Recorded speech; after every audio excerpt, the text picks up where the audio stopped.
Thanks for being here. Subscribe to Cheating Stories Best, so you don't miss new stories. The wife's new job and boss were weird, but the wife went to work there anyway. Eventually, the inevitable happened. Today's story with a similar plot. Enjoy watching it. I rang the doorbell and stepped back to wait for the owner. I hugged my dear Heather and pulled her towards me for a quick kiss.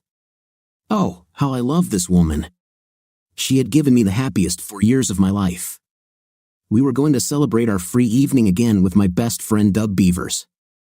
This time, we were at his New Year's party at his mansion. I was looking forward to seeing Doug, but I was even more excited to spend the evening and night with my wife in the new year in style.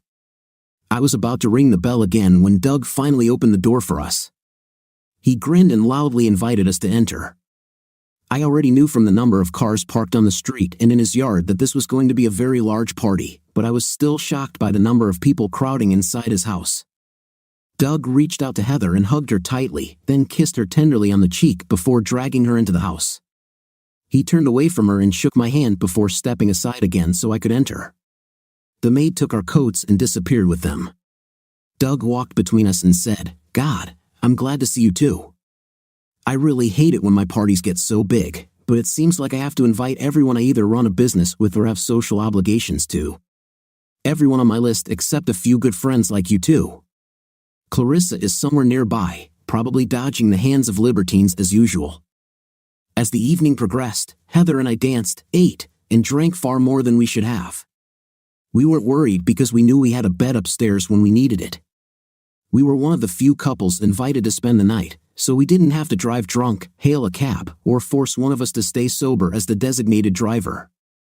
I'm moderately successful in the investment business. In fact, I'm one of the top-selling brokers in my office and in the top quartile of brokers in the entire company, so I knew or had an inkling about a lot of the people in this room. I agreed with Doug. Many of them were available girls or worse. My Heather was a very beautiful woman, and she had to fight off advances just like his Clarissa. As the evening progressed, I took advantage of the opportunity to socialize. I greeted current clients and approached some of the more affluent people in the room in an attempt to attract new clients. I also kept my eyes on Heather. I trusted her completely, but I have to admit that I was still a little jealous. I kept an eye on her constantly and, from time to time, took it upon myself to rescue her from a man who, it seemed to me, was trying to be more than just a charming companion. Every time I had to rescue her at previous parties, I received a smile and a gentle kiss from Heather, usually with a quiet thank you or "Thank you for saving me, honey." This evening was no exception. Many times I approached when I saw that she was trying to escape from a man who was about to take her away. I received her gentle touch and smile before a hug or kiss on the cheek, followed by her quiet thank you. We would talk a little, maybe have a quick dance or drink, and then go our separate ways again. As the evening drew to a close, many people left, leaving only those who intended to celebrate the new year with our host. I began to notice that one particular man was following Heather and was almost stalking her. He never strayed far from her and constantly watched her. I recognized his gaze. He was hooked on her, completely infatuated, and took every opportunity to get his way. At first, Heather ignored him or even walked away. As the evening wore on, she began to stay with him longer, even smiling or laughing when he spoke. Sometimes she gently touched his forearm. It wasn't like my Heather. She had never flirted for so long with any of the men who approached her, especially a stranger. Doug saw me watching them just before midnight and came over to me. He said, "This is Jonathan Douglas with Heather. He's a real ladies' man." I didn't even invite him, but one of the ladies I invited brought him as her date. I haven't seen them together since you and Heather arrived. Doug stood next to me and looked around the room carefully. A curious expression appeared on his face, then he continued, "Actually, I think Douglas's girlfriend has already left." Now that I think about it, earlier that evening, she watched as he followed Heather around for a few minutes, and then I saw that they were having a rather animated conversation. I haven't seen her since then. He's a problem, Stan. A problem with a capital P. He is married, and they are separated more often than together. He preys on married women or those who have something he wants. He usually likes married ladies and single women with money that he thinks he can get. I do not know why. Heck, he's worth millions on his own. You need to keep an eye on him. He can convince a nun to sleep with him and make her think it was her idea, and she loves him forever. For the third time that evening, I went over to separate Heather and Jonathan. He looked at me the same way he had on previous occasions when I broke him up from Heather and made a condescending remark as I walked away with her. This time, Heather didn't thank me. She gave me a frustrated look and said, "Stan, what's wrong with you today? You could see that I enjoyed talking to Jonathan. Why did you feel the need to separate us? He's not like most of the leers you saved me from. He's a really interesting guy and has some of the funniest stories. He's running for mayor, and he was telling me about some of the people he meets and has to deal with during his campaign. When he learned that I worked in my company's public information and advertising department, he began asking me questions about how best to convey his mayoral message to voters. I think he might offer me a job, honey. I really need to communicate with him more. Just think what could happen if I could get a position in his administration. I don't really care, Heather. I don't trust that, and I don't like him around you. Doug says he's nothing but trouble and a real womanizer. I've also heard some really bad things about him, and I want you to be safe. From what I've heard, the position he's interviewed you for will require you to work tirelessly." Heather glared at me for a moment. I saw the anger flash across her face, and I was afraid I had ruined everything. But then she smiled, leaned in, and kissed me on the lips. She said, "This is cute. I really think you're jealous. Well, you don't have to worry about it, honey. You are all mine." We had already parted again in a whirlpool of people communicating before I realized that she said that I was all hers and not that she was all mine. When this thought struck me, I paused for a moment and wondered if it was just a slip of the tongue or if she was trying to tell me something subconsciously. 3 months later, I have reason to remember that night in painful detail. The past 2 months have been turbulent in my home.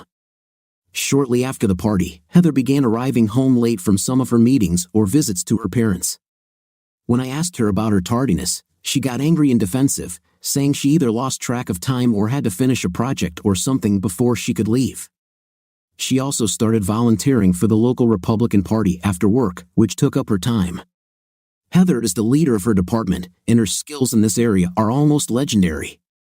She became a volunteer office manager for the local campaign headquarters and provided advice on public information initiatives.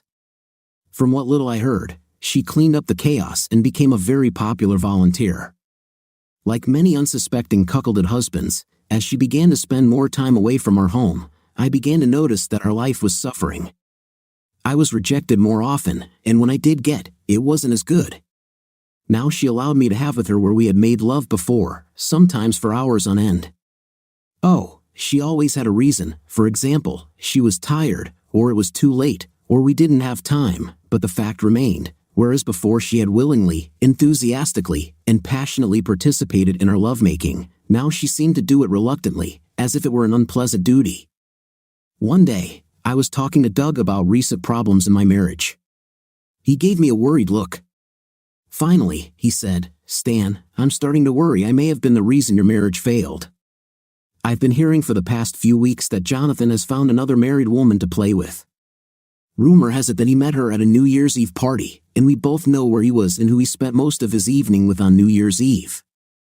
She is also believed to be volunteering for his mayoral campaign." I felt dizzy and lost my breath for a moment. Doug looked at me and continued talking. He said, "Stan, what's the matter? You suddenly became white as a sheet." I sat there for a moment, looking at Doug, then said, "Heather started volunteering for the Republican Party in their office about an hour after work and on Saturdays. She always comes home late and refuses to talk more about what she does. It seems like every time I bring it up, she gets defensive and angry. In the evenings, when she comes home, she gets angry if I even go near her and becomes almost violent if I try to see or make love to her." Doug leaned back in his chair and pursed his lips for a moment, then said, "Stan, I'm going to find out what's going on with you. If no, let's just say that I intend to make him pay if he abused my hospitality by having an affair with my best friend's wife. I'd be pissed if he picked up some married woman at one of my parties, but abusing my hospitality by taking your wife is even worse. I should have made him leave when his girlfriend did, but I was too worried about being a good host. If I am the cause of your problems, my friend, I promise to do everything in my power to fix it for you. I guess I should talk a little more about Doug. He's my best friend. I would trust him with my life. Hell, I would trust him in a room with my wife, even if they both hadn't had a year. He would never do anything bad to me. We were closer than brothers. Doug is smart, probably a lot smarter than anyone I've ever met. We were both in the same class in high school. He was giving the valedictorian speech, and I was trying my best to place in the top 10 of our graduating class of 223 people. He spent 1 year in college and decided it was a waste of time. He never had to study and missed almost all of his classes, but still scored a 4.0. He ended up just taking a couple of finance courses and then started teaching himself everything he needed to know about investing in finance. Of course, the reason he needed to know about business and finance was because during his freshman year of college, he inherited just over $70,000 when his grandparents died. Unlike most young people, when he received the money, he did not spend it. He actually bought a nicer used pickup truck and invested the rest in the stock market. The first 2 shares he purchased were based on a broker's recommendation. Of course, they were the spice of the day, and the only ones making money were the broker and the brokerage house. This made Doug really angry, and he started studying. He watched CNBC, read, and researched. He decided to open a discount account with an online brokerage. He transferred his entire net worth to the account and began investing on his own. From the first trade that Doug made on his own, he began to make money much more than with the help of so-called experts. Of course, it didn't hurt that he started investing in the late 1980s during the tech boom and craze. He got in and out of many high-paying stocks. No, he didn't make money on all of his purchases, but he was able to increase his savings exponentially. He was wise, and he was smart enough to help out when things started to go to hell. He moved his investments into safer, more common stocks and drove the market up with them. He bought Berkshire Hathaway at just over $177,000 per share and sold it when the price reached $72,357 per share 3 years later. By then, he was a multimillionaire and was doing business with other people either through venture capital or other investments, including real estate. I graduated from college and worked as a salesman for a restaurant chain for 4 years. I didn't like traveling, and I was very serious about Heather, so I became a stockbroker. I managed a small portion of Doug's millions. He gave me some of his investments to manage when I was just starting out in business. I suspected that he did it to help a friend, and I felt guilty that he did it. I knew he didn't need me to advise or manage any part of his portfolio and felt it was charity. He convinced me that I was needed. His argument was twofold. First, he wanted a portion of his investments to be put into various brokerage houses for safety. Second, he felt that someone in the business might hear about good deals or bad information about some of his companies before he did. No, neither of us even thought for a moment about what could be considered insider trading, but every now and then I found a pearl of wisdom that I could share with him. We both prospered. He referred many of his friends or acquaintances to me if they wanted to use a full-service brokerage. I then made money by making trades for them. Doug did not work outside the home. He worked 8 to 10 hours a day, and very hard, but only for himself. He researched stocks on his own, traded, and lived large. He tried to bring me and Heather fully into his social circle. We went with him to many charity events at his expense, of course. From time to time, I paid bills for some events because I, as a broker, also had an expense account. Doug and I went to political meetings and interacted with influential people in our area. I think we went to every party Doug threw at his house. Friday night, after Doug and I talked, we had to go to a $500 a plate political rally with Doug and his lady. He treated Heather and me again. This time, for some reason, Heather was even more reluctant to come with us than usual. I'm afraid I insisted that she accompany me, and to this day, I regret doing so. I suppose the train wreck our marriage was headed for would have happened as soon as Doug's investigators on Heather released their report, but at least I would have remained in the dark for a while longer. However, this dinner was the beginning of the end for us. When we arrived, I saw that we were at a reception where the state Senate candidate was scheduled to speak in support of other state and local candidates. The money paid for the tickets went to the state Republican Party, although some of it would have gone to support local politicians. What I didn't realize was that the guest of honor was to be a mayoral candidate for our fair city. Of course, it was none other than Jonathan. As we entered, I saw Jonathan standing at the front of the room, smiling and chatting with several dignitaries. I felt Heather pull away slightly and turn to see what was bothering her. She stood, staring at Jonathan, her face shone like that of a woman in love. Then, I suspected that I had lost my wife. I asked what I saw. Heather shook herself slightly and then smiled faintly at me. "Sorry, dear. I just didn't understand who this dinner was for."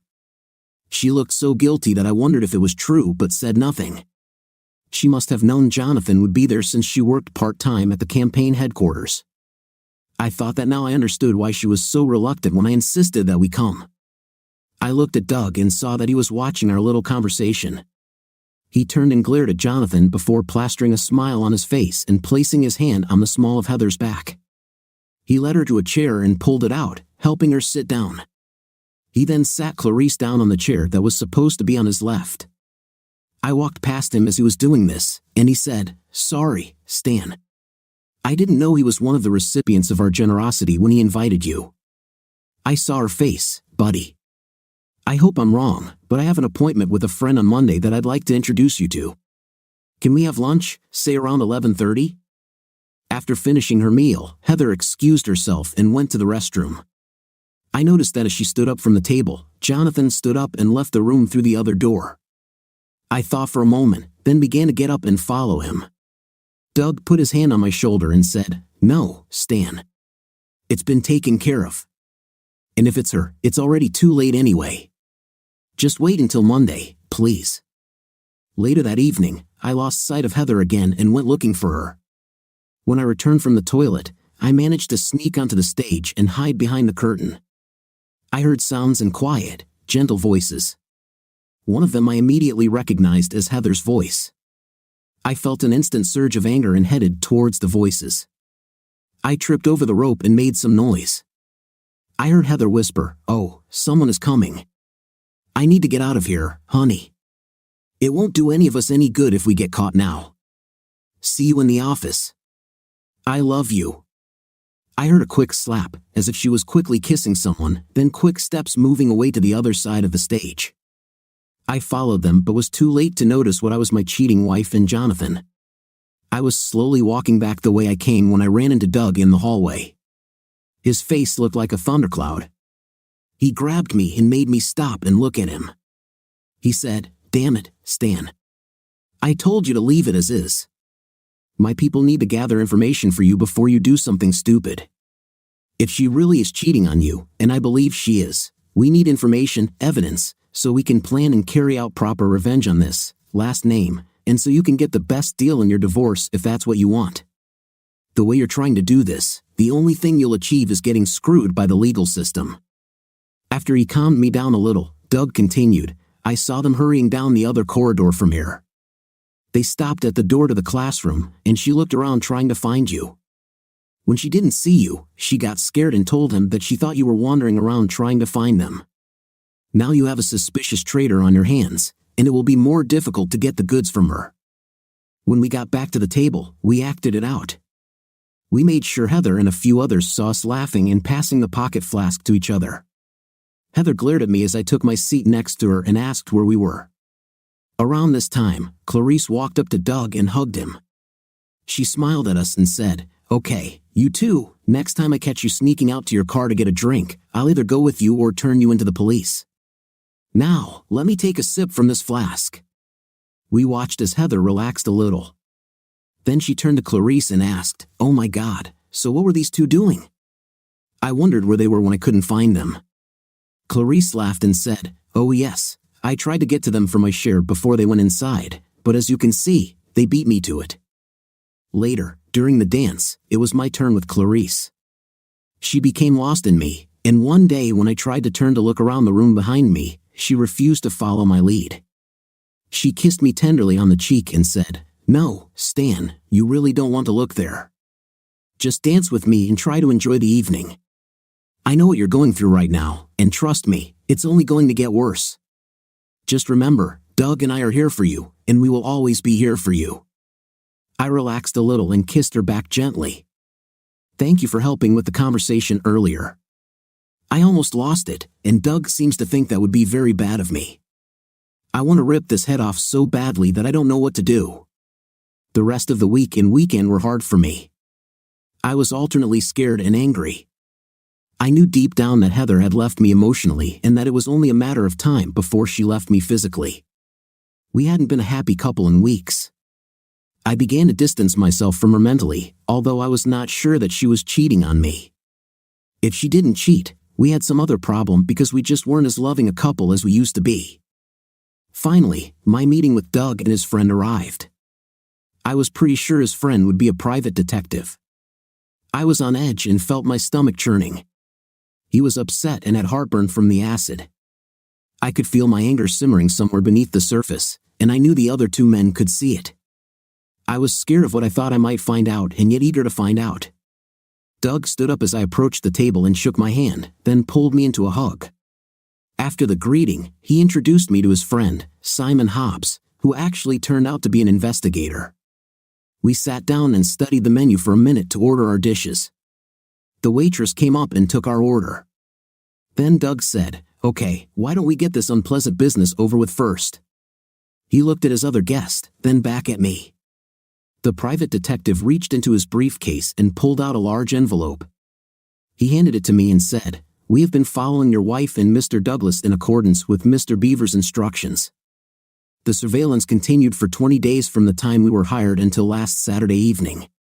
During this period, we found that the subjects ate lunch together every day except on Sundays, when she always seemed to stay at home. Their meals were scattered throughout the city but always took place in better hotels, after which they retired to a room rented by Mr. Douglas's campaign. On 8 different occasions, we were able to gain entry to a room by posing as a room service waiter. In all 8 cases, none of the subjects were dressed, and the bed was in use. Photos of the room and subjects are included in the report. We also made audio recordings of each meeting by placing a microphone under the room door. Subjects had at every hotel visit during our observation period. For many days, we recorded inappropriate contacts at the campaign headquarters or after it. In fact, we have photographs of the subjects engaging acts 3 times at campaign headquarters and once while they were attending a party at a local bar with some of Mr. Douglas's friends and supporters. Perhaps the best or at least the most disgusting thing we recorded was when Mr. Douglas used your wife to gain support for the Municipal Employee Union. They met with Union President Stephen Nagano at the Gentlemen's Club. He seemed very taken with your wife. We have photos of her sitting on his lap with his hand under her dress. My operative managed to get close enough to record the conversation. Listen to this portion of the recording, then we will continue. Simon placed a small laptop on the table and began playing a segment from the DVD. He said, "You will be provided with a copy of this DVD in your report, but I wanted to discuss this incident with you before we adjourn our meeting." My operative was very excited about this information, and I believe your lawyer will be too. Doug and I leaned forward and watched and listened to the following segment. During the session, Heather sat between Jonathan and Stephen. The 2 men leaned over her to talk while Jonathan's hands wandered. He caressed Heather's breasts and held his hand under her skirt for a few moments. As the fragment unfolded, one day we heard Heather trying to persuade him to stop, but he told her, "Now, Heather, I can feel how excited you are, and you know how much you like what we are doing. Just relax and go with the flow. Not that things like this don't happen at this club from time to time." When he paused, Jonathan leaned towards Heather and kissed her tenderly. She made a sound and pressed her breasts against him as his hand continued to work under her skirt, one of the shortest skirts I had ever seen her wear. This, I must say, is something I have never seen before. From the angle from which the operatives were filming, I clearly saw that she was not wearing panties. As Jonathan leaned back in his seat, Stephen reached out and pulled her towards him. She began to rise and struggle, but he continued to pull her until she was in his lap. His large hand slid under her dress, he unbuttoned her top, and started kissing her breasts. Heather hissed, "Stop it, Stefan." Stephen looked at Jonathan and said, "Jonathan, I think you know what you need to do to get union approval. I want to spend the weekend with this lady. If I get this, I'll make sure the union supports your candidacy." Heather tensed and tried to get up, hissing, "No, this will never happen. Now, let me go." Stephen simply looked at Jonathan and raised his eyebrows while he held Heather in his lap and continued to play with her. Jonathan swallowed and leaned toward Heather. He said, "Honey, we really need this support. Please, just go with him and help me with this. I mean, it will help secure our future, and, well, it doesn't mean you've never made love before. Just tell your husband that you have a meeting this weekend." In the video, Heather looked shocked and resisted for a moment. Then we saw her relax. She made sounds and turned her head towards him, and they kissed. Around this time, the club manager approached the table. He looked at Heather, then at the men on either side of her. He seemed nervous and stuttered as he said, "Please, Mr. Nagano, I've been ignoring a lot for you, but I've been informed that you and the boys are becoming too obvious. Lieutenant Jones told me that the chief asked some of his detectives to come to the club and try to reduce the number of demonstrations that you and the lady just had. If they catch us allowing things like this to happen, they will shut me down. Could you please take this to one of the back rooms or to the hotel, please, sir? This business is all I do for a living." Stephen laughed and looked at one of the large men on the other side of the table. He said, "Hello, Ralph. Why don't you give Joe a couple of $1,000 for his trouble? The little lady and I are going to DoubleTree for the weekend. Prepare everything for me, okay? Frame it as a meeting of union leaders, as we usually do." I felt myself getting more and more upset and started to get up. I growled, "That lying. She wasn't there last weekend. She called me on Friday evening to say that she had been assigned a disaster relief project for her employer and was flying to San Francisco." Doug and Simon grabbed me and sat me back down in my seat. Simon said, "Please wait, sir. I want to fast forward and show you one more clip, and then we'll just let you read the report for yourself. We have some ideas on this that I wanted to talk to you about, but I thought you might want to watch the DVD before we talk about them." Now, my operatives stopped filming in the club and called for reinforcements. My operatives managed to get ahead of Stanley at DoubleTree. After his goons checked him in, he and Heather went into a bar for a couple of drinks. My operatives followed the thugs in the hotel uniform we had purchased into the room. When they opened the door, my men followed them. After the thugs finished inspecting the room, my men began to adjust the pillows, flowers, and other decorations. Simon smiled and continued, "The senior manager even sent his assistant downstairs to get fresh flowers and more champagne so that they would have an excuse to wander around the room longer. We were able to place several cameras and microphones in the main room and 2 bedrooms. By the time your wife and Stanley returned to the room, they were both drunk. The cameras recorded these shots, among others." Simon started playing DVDs on his small computer again. Heather and Stanley entered the room and closed the door. Stanley leaned over and kissed her. Then, with a roar, he literally tore her blouse apart. The buttons came off and scattered in all directions. He pulled it off her shoulders as Heather lowered her skirt. After her skirt fell into a heap at her feet, she shrugged and let what was left of her blouse fall next to her. I already knew from the photos taken at the club that she wasn't wearing any underwear, so now she was essentially. She stepped and kicked off her shoes, then took Stephen's hand and, giggling, pulled him into the largest bedroom and towards the king-sized bed. Heather undressed Stephen and pushed him back onto the bed. After several minutes of video, we saw another male figure enter the frame. Stephen looked at him and smiled. The second man we could now see was the director of city services. On records, Heather was shown having with 2 men after that. Simon turned off his computer. He looked at me for a moment and said, "Your wife stayed in this hotel room until checkout time on Monday.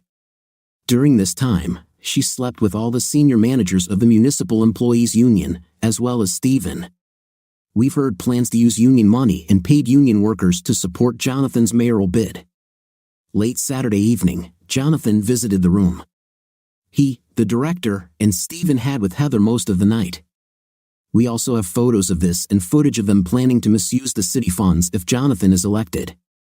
We also have photos of Senator Noble and 2 judges having with your wife and Jonathan Douglas. Records show he also traded her favors for their approval. The investigator looked at me before continuing. He said, During their attempt to catch your wife and Mr. Douglas at a campaign dinner, they were planning to have stage. He pulled her dress down below her breasts and took off her panties. He was just starting to perform when she heard you and made him stop. That's when they ran away from you. We have photographs of what happened there. It would be better if you didn't interfere. Photographs of this action in that place would be very destructive. We were going to take pictures with the crowd visible in the background. At least you didn't get caught and cause a scene that would further undermine your efforts to end things on a positive note for you. We have provided you with a copy of the entire file, sir, and will provide it to your lawyer if you wish. Our investigative fees cover any local court testimony if necessary. I would, however, recommend that we continue to monitor for possible criminal prosecution. I know the police are usually responsible for this, but if we give them and the FBI some documents about misuse of campaign funds and conspiracy, they will take our charges more seriously. Plus, if you file for divorce and your wife ends up in jail, you'll get a better settlement.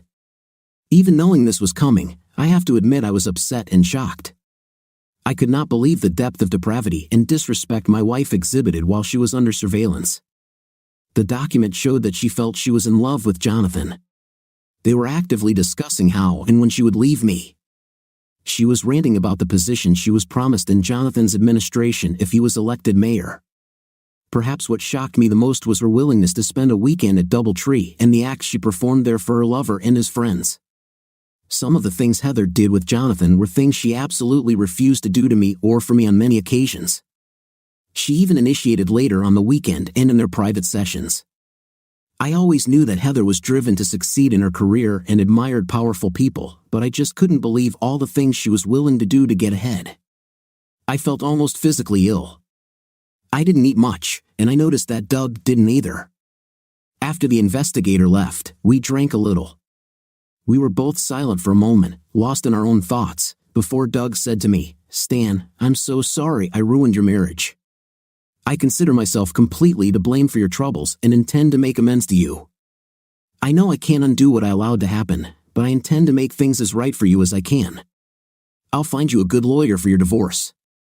I will give you any other support you need until you are as close to who you were before as possible." I moved away from the table and looked at Doug. I said, "Well, start looking for this lawyer." I was almost ready to give her an ultimatum: either she will stop acting like this, or we will get divorced. Before I know for sure about her cheating, now I will never leave this. Oh my God, I can't believe she did all this. I wonder when she changed or if I just never knew what kind of woman she really was. As for the other thing, you know as well as I do that Heather's betrayal was not your fault, and because of this, you don't owe me anything. On Thursday, Doug called me and said, "Hello, my friend, I found you a real shark as a lawyer." She hates cheaters with a passion and always takes the side of the innocent in divorce proceedings. She truly hates public figures and businessmen who use their status and position to influence women. If you act correctly, you can not only dump Heather and keep most of your, but you can also get your piece of meat from Jonathan. Doug gave me the name and phone number of a lawyer he recommended. I called her later that day to set up an appointment for a consultation. When I told her assistant who I was, she said they were expecting my call. She also said that they had penciled in an appointment for the next morning at 9 a.m. if I could make it. I agreed to a meeting time and received a list of things I needed to take with me, information that I should have with me for the first meeting. When I arrived the next morning, I was immediately shown to the office. I was impressed with my new lawyer, and we quickly began a friendly discussion about my wishes regarding my upcoming divorce proceedings. I told my new lawyer, Sally, I want to dissolve this marriage with all property. I know I probably won't get it, but it's what I want. I want to sue this wife stealing for everything we can. I want to deprive him of the opportunity to participate in the mayoral elections and leave him penniless. Sally smiled and leaned back in her chair. She rocked it slightly from side to side, thinking. Finally, she smiled and asked, "Do you really want to do this, or do you want to rape him financially? Will it cost him the election and his good name as well as send him to prison? We can almost certainly get him some jail time if we do this right. I've already looked at parts of the detective's report, and it's good. Sorry, I know how bad this is for you and your marriage, but the information contained in it is so terrible that we could crucify most of the major players in this little mess. In fact, I am required to turn over the investigator's report to the authorities because they violated several federal laws. If you let me do this first and then file for divorce, we can deal him a more painful blow with retribution. If you file first, he may be able to escape and avoid capture for a while. I don't care what we do to him and those other idiots who had with Heather. While it hurts, and very strongly, I know Heather is to blame for this whole mess, but she couldn't do this to him if he didn't want to. From what I saw when he first met her, I'm guessing he was the aggressor. He stalked her until she succumbed to his charms and climbed into his bed. You know it takes two to tango. She always wore rings to let him know she was married. In fact, I heard them talking on tapes about her stupid husband and planning how to treat me when the time came for the big breakup. Sally and I worked through her questions, and I made a decision. I told her to prepare and file divorce papers immediately. Sally and I also agreed that the private investigator's report should be immediately turned over to the FBI so they could begin an investigation into campaign law violations and misuse of union and city funds and offices. Sally suggested that I contact the process server to get Heather served and threatened to file lawsuits against Mr. Douglas. She said, if he works like most politicians and powerful people, he will either threaten you with physical harm, threaten to fire you from your job, or threaten to countersue you if you persist. I expect that he will offer to negotiate with you secretly and bribe you. If so, depending on where he gets his money, we could prosecute him for even more campaign law violations. As slippery as many are in public office, I expect he will try to divert campaign funds to bribe you. Sally reached into her drawer and gave me a very small microphone and a tape recorder. She said, I want you to always have this with you. For it to work, wear a microphone hidden in your hair and hide a voice recorder in your car.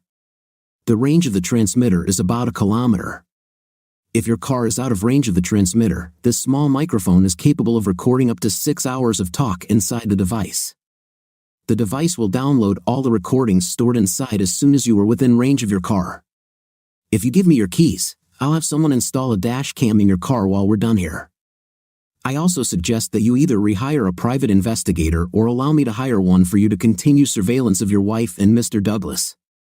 I have heard rumors that Mrs. Malone is not the first wife he has seduced, and when he was caught, he tried illegal means to solve the problem. If we have a plan and suggestions on tape this time, we can really hurt him and your wife.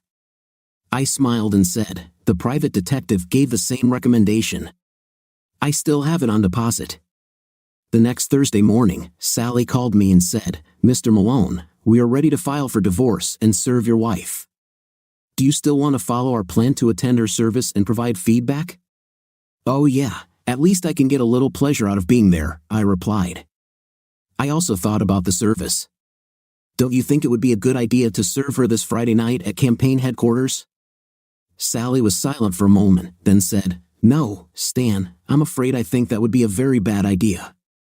If you serve her there and make the comments you plan to make, all employees, companies, those in the office will either hear you or learn about your threats almost immediately. If this happens tomorrow, it will be written about in all the newspapers, and the good and noble Mr. Douglas will be driven into a corner. He may lose the election, but he will have no incentive to threaten you or try to bribe you. I suggest delaying maintenance until she is either alone or with him alone. Okay, I think I understand your point. Why don't we just follow them and see if they go somewhere alone tomorrow night? Usually on Fridays, Heather doesn't get home until almost midnight. I think the private investigator's report said that they usually spent some time alone in a hotel room on Friday night, usually the same one they used on Friday at noon. Couldn't we just give them room service and maybe catch them red-handed? Sally agreed to hire a process server and break up their hotel room date on Friday night. When I entered my office, 2 men in suits were waiting for me. They introduced themselves and said they wanted to discuss how I was managing some funds for their widowed mother. I smiled and invited them into my office. After I closed the door, they came up to me and showed me their ID cards. They were from the FBI and wanted to discuss my interest in Jonathan. They worked on the case based on the material my lawyer had already forwarded. When these 2 gentlemen learned that I was going to use the process server and tape the procedure, they also asked me to wear one of their devices to record the conversation. This request bothered me because I wondered how it would affect my plans to make some shady money off of Jonathan, my winnings if you will. I couldn't think of a good reason to refuse them, so I agreed to put on their wire too. That evening, we all followed the two forgetful lovebirds from the campaign headquarters to the hotel. They left the headquarters at 7 in the evening and were in the room by 7:30. There were so many of us that it looked like a column. I was actually afraid that we would be identified. After they got to the hotel, we gave them almost an hour. I had the foresight to take my camera with me to see if I could record this period of time for posterity. I'm not usually interested in home movies, but in this case, I made an exception. We were just about to knock on the door when we received a gift from God. We heard the elevator door open, and the room service waiter came out pushing a cart loaded with dishes. He walked up to the room and looked at us questioningly. I smiled and pointed to the door, then said, "Come in. Be our guest." We had no idea that we would interrupt Mr. Douglas's dinner. "We'll just be back in a minute," the waiter said. "Okay, no problem." He knocked on the door, and when the idiot asked who it was, he said, "Room service." The door opened, and our friendly waiter entered the room. The process server and I stood out of sight and waited for the waiter to leave. When he opened the door to leave, I moved closer to prevent it from closing. Then, the process server and I quietly entered the room. We stood in the doorway for a while out of sight of the two traitors. We waited until Jonathan and Heather started eating dinner before we fully entered the room and noticed them. I was a little ahead when we entered the room. I was shocked, appalled, and heartbroken by what I saw. I know I shouldn't have done this since I saw the detective's report, but there's something special about watching a recording of something and seeing it in real life. They sat at the table, and food was laid out in front of them. They ordered some appetizers and some dessert as well as a bottle of wine. Heather sat on Jonathan's lap with her back to him while they fed each other from plates at the same time they had. Judging by the expression on their faces, they were in seventh heaven. From time to time, Heather turned her head over her shoulder and kissed Jonathan tenderly. I started filming as we turned the corner. Finally, I nodded to the process server, and he entered the room. He asked, "Are you Jonathan Douglas and Heather Malone?" Heather screamed and jumped off Jonathan's lap. She rushed to the bed and wrapped herself in the hotel robe that was lying on it. Jonathan swore and stood up angrily. He growled, "Yes, damn it, it is, and I advise you to get the hell out of my room right now." "How did you even get here?" "Well, sir, your room service waiter let us in as he was leaving." "Didn't you hear us ask if we could come in?" "I was sure you invited us in." The process server walked further into the room and handed Heather the divorce papers. He said, "You have been served." I walked further into the room, and Heather finally saw me. She said, "Stan, damn you, what are you doing here, and what is all this talk about divorce? I will rape you if you don't stop this madness. You will have nothing left, but I will have everything." "No, Heather, you won't do any of that. In fact, if you know what is best for you, you will simply sign the papers and accept the agreement I propose. When I'm done with you, I'm going to get my piece of meat from this lover. I am in the process of filing a lawsuit against him in his campaign for mental cruelty and alienation of affection. I'm certainly lucky that we live in one of the states that still allow lawsuits like this. Of course, this could influence the election. As a bonus, to put it bluntly, you've been screwed, and now you're going to get it royally." Heather didn't even try to go home that evening. I didn't actually see or hear from her until the following Wednesday when she called me at work. She didn't even try to apologize or make small talk. When I answered the call, she started talking. She said, "Jonathan and I want to meet with you about this mess. We booked a conference room at the hotel for this evening. We want to end this mess so we can move on. We'll be waiting for you at 7. I didn't get any attention. I was not asked if I could come to the meeting. I was simply ordered to attend. I called Sally and told her about the phone call. Then I called my FBI contact. Sally said to be there as well as the FBI. Sally said she would be there with me. The FBI also said they will have people nearby to help if things go south. When I arrived at the hotel, I asked where my meeting was. The receptionist led me down a hallway into the smallest of the meeting rooms. When I arrived, there was a very large man standing guard at the door. I started to go in, but he stopped me. "There is a closed meeting in this room, sir." "Yes, I know." "No, I'm Stan Malone, and I should be there." After the thug checked my ID, he knocked on the door. It opened slightly, and he said, "Mr. Malone is here, sir." I didn't hear what was said, but the door closed. The big man turned to me and said, "I must search you, sir. Could you please empty the contents of your pockets into this tray?" After I emptied my pockets, I was searched. I started to get angry and demanded to know why I was being searched. The goon grinned and said, "Well, sir, people have been known to try to political leaders, and Mr. Douglas doesn't want to take any chances." I strongly suspected that they were searching me for a voice recorder or wiretapping, but I didn't ask. I had fairly long hair, and the little transmitters I carried around were hidden in it, glued to my head. After the search, almost 5 minutes passed before the door opened, and I was allowed to enter the conference room. When I walked into the room, I saw Heather sitting at the table, looking at me. She looked very guilty, and her face and chest were very flushed. When Heather moved to sit up, I saw that she was not wearing panties. I looked at Jonathan and almost lost control of myself. His eyes sparkled, and he grinned. I knew he was gloating about the fact that he had just slept with my wife. The meeting went exactly as Sally and I had expected. Jonathan threatened me first with termination of my job, then with bodily harm unless I offered Heather a better deal, and abandoned my stated plans to file lawsuits against him and his campaign. I leaned back in my chair and said, "Listen to me, mister. I know that you and your friends may be able to get to me and perhaps hurt or kill me, but that will not save you. I took precautions and prepared several packages to send if anything happened to me or my family. Even if I get injured in an accident, these packages will be sent by mail. You know as well as I do that you cannot control all the media in this country. Some of them will be published, especially if I am seriously injured or die. You will go down." I watched as anger filled Jonathan's face, and saw the tension that I had learned years ago meant Heather was furious. I smiled at them and continued to say, "I know what you were doing just before I came in here, and I have photos of you doing it several more times. Heck, I even have photos and recordings of your meeting last week at the hotel with the union and senior members of the city government. Do you really think all these gentlemen will thank you for dragging them along? I can you that if anything happens to me, the paperwork that is mailed will have information about them and my wife as well as you. We both know that many of them communicate with, shall we say, dangerous people, with whom it is dangerous to cross paths."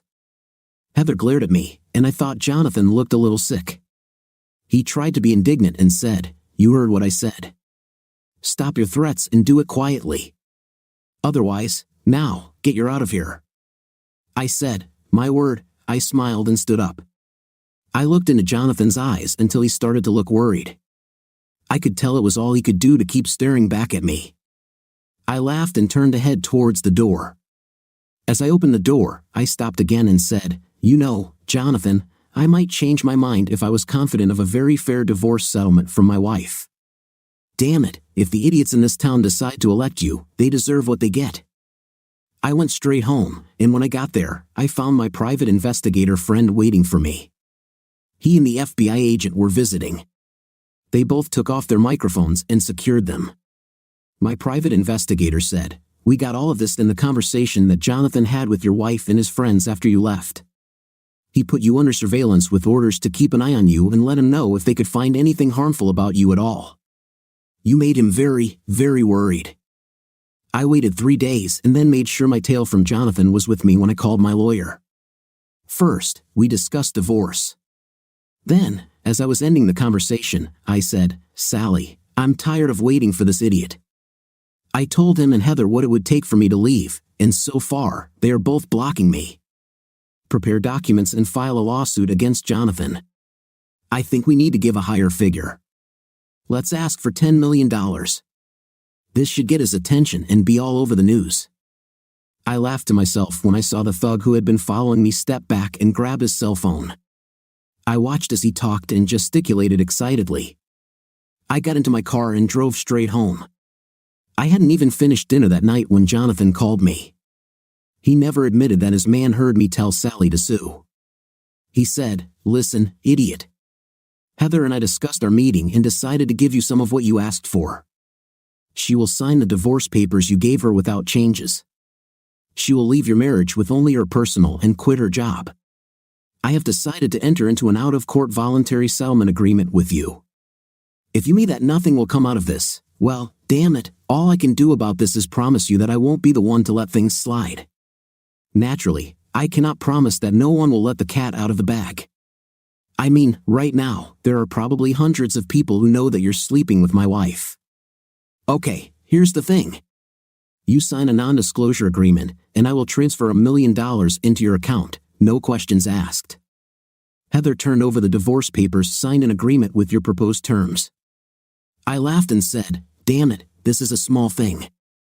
I just instructed my lawyer to file a claim for $10 million in damages. I know I probably won't get it, but you need to offer way more than $1 million before I drop the claim. Heck, I can make over $1 million in book and movie rights if I sell this story. Good. I think I can offer a little more, but not much.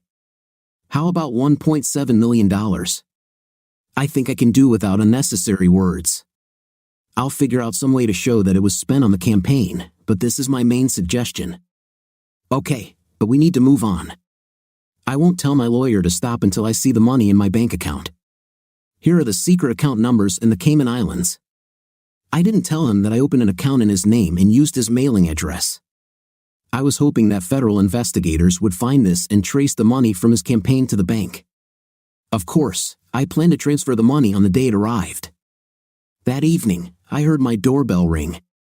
When I got there, I saw the same man who was guarding the door during my meeting with Jonathan and Heather. He looked at me and handed me a clipboard with a one-page legal document. He said, Mr. Douglas told me to bring this to you for your signature. I read the document, then looked at it. I said, I think everything is fine, but before I sign, I need to discuss this with my lawyer. Well, I shouldn't leave without this.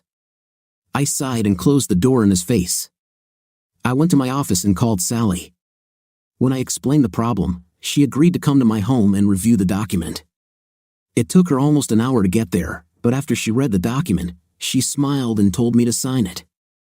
3 days later, I discovered that the Cayman Islands account balance was $1,700,000.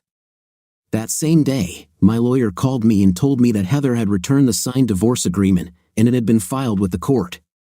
Since the divorce was uncontested, it would become final within 30 days. I already transferred the money from the Cayman account in case tries to get it back. I transferred it internationally twice, then transferred it to another account at another bank in the Cayman Islands under a different fictitious name. I continued to work during these difficult times, but my production suffered. My commissions were almost half what they usually were, and not just because of the bad economy. Many times, one of my colleagues covered for me, and they received a commission on the sales and purchases made by my clients. After the divorce was final, I still couldn't get my thoughts together. I made more mistakes at work, and it cost me dearly. If I bought or sold something wrong for a client, I had to honor the terms of the deal. I'm tired of constantly looking over my shoulder to make sure nothing happened to me. I was afraid that at some point, Jonathan and his friends would decide to take a chance and hurt me for what I had done to him. I was especially worried about retaliation when the feds finally turned on all the players. One evening, I was sitting at home wondering how my life could turn into hell so quickly when the doorbell rang. It was already after 9 in the evening. When I opened the door, I saw Heather standing there. She was crying, and there was a big red spot on her face. I could tell she'd be bruised like hell by morning. She looked at me, then her gaze dropped to the floor. She said, Stan, please, can I talk to you?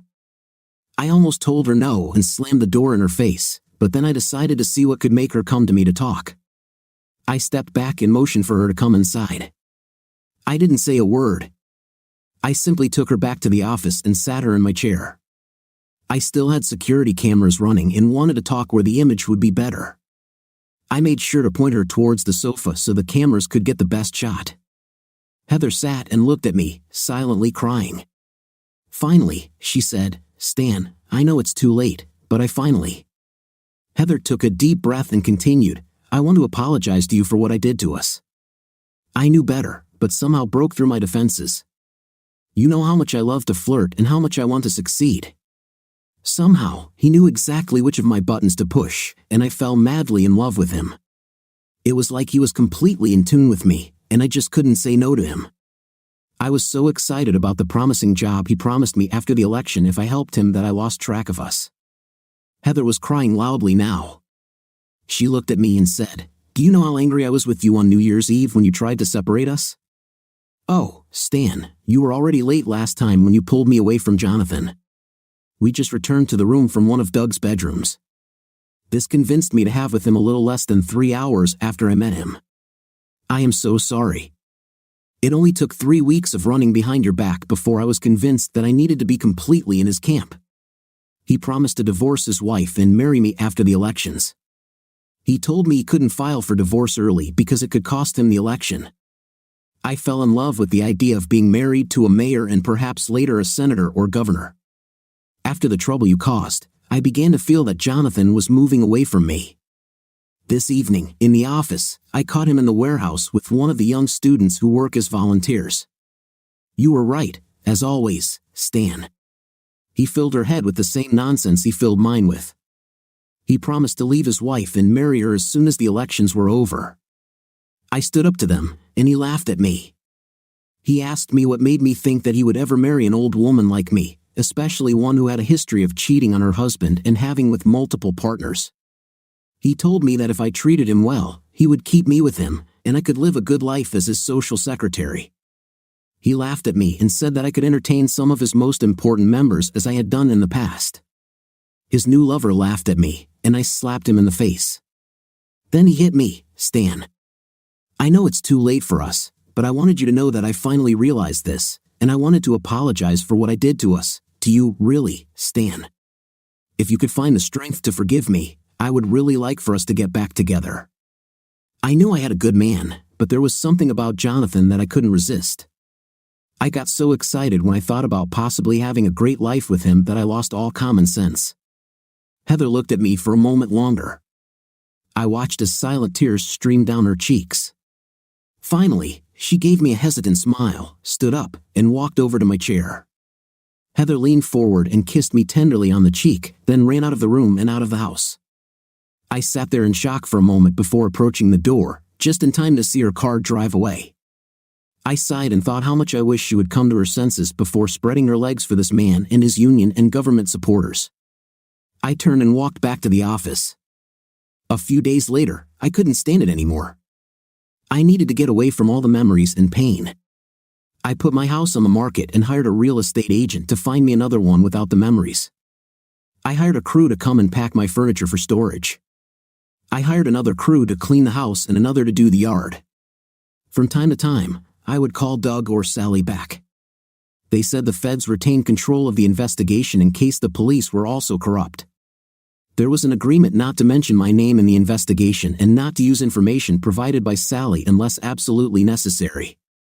Sally told me the feds had found enough evidence of corruption that they were willing to honor the agreement. Almost 6 weeks after I decided to sell my house, I woke up to a special broadcast on all the national news programs. The feds arrested everyone involved in Jonathan's use of Heather. They were charged with several counts, including but not limited to misappropriation of funds, corruption, abuse of power, campaign violations, and racketeering. Jonathan was arrested for misusing campaign funds, improperly accepting donations beyond what is allowed by law, and selling rights to appointed positions in his intended future administration. Unfortunately, or maybe fortunately, Heather was also arrested for some violations. I called Sally as soon as her office opened that morning to see if she could shed any light on the subject. All she knew at that time was that there were leaks from people other than me, so it seemed that everything would be clear to me with Jonathan and his pain payment. Of course, he couldn't get it back, but if he had sued me over the NDA, it was possible, even likely, that I would have won because the FBI and news services had credited 2 company employees with the tips that started the investigation. I just hoped I wasn't suspected of informing on union members. I didn't need a visit from shady characters in the middle of the night. I smiled to myself as I thought about how hard I had worked to sneak incriminating notes and documents into the piles of paper some of the workers were processing. I did this many times when I was supposedly in the office looking for Heather. After finishing my conversation with Sally, I leaned back in my chair and smiled. I got my revenge on Jonathan and freed myself from my cheating wife at no cost other than my lawyer fees. I'm also $1.7 million richer, thanks to Jonathan's generosity. Now I was free and could find a worthy woman to marry and start a family with. Subscribe to our channel so that your second half doesn't cheat on you, and go ahead and listen to the next story. This story is nothing compared to the next one. What do you think of our story today? As far as I'm concerned, the boss was definitely bad, which is what got him locked up and compensated Helen's husband. What do you think of this story? Write in the comments. See you in the comments.